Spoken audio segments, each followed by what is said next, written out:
Ralph Bagnall here from Microjig.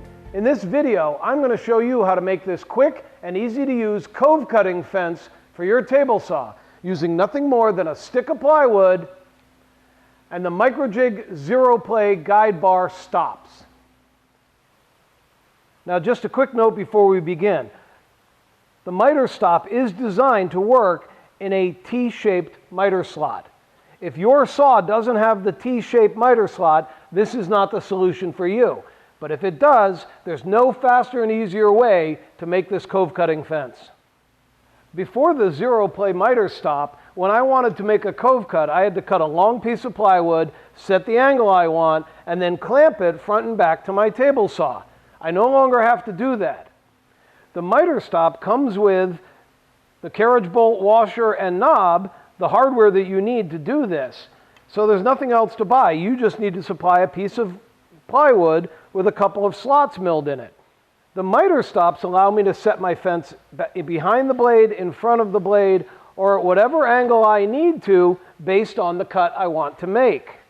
And then all I have to do is lock them down and everything is rigid, fixed exactly where I want it. The first step is to lay out the slot locations.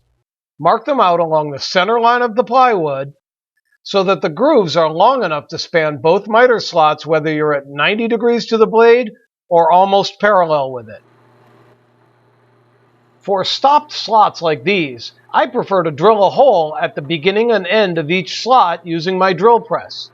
This gives me a place to start my router bit. The fence on the router table is set so that the 1/4-inch bit starts in one of the holes you drilled at the ends of your grooves.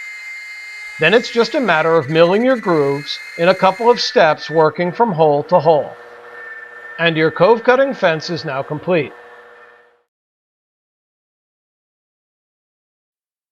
The height of your cove is determined by the height of your blade. The width and radius of your cove is determined by the angle that you present the board to the blade.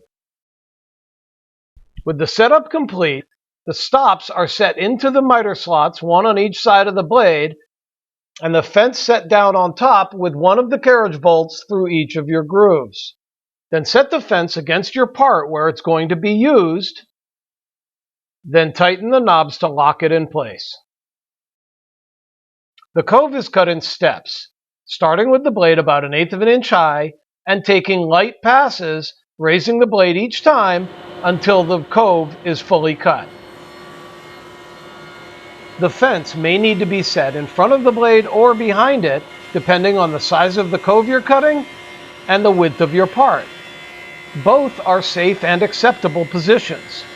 When in front, the rotation of the blade tends to keep the part tight against the fence. And when the fence is behind the blade, the natural action of pushing the part across the fence counteracts the blade's tendency to bring it forward. This simple fence, combined with the ZEROPLAY miter stops, will allow you to quickly, easily, and safely set up and mill coves on your table saw.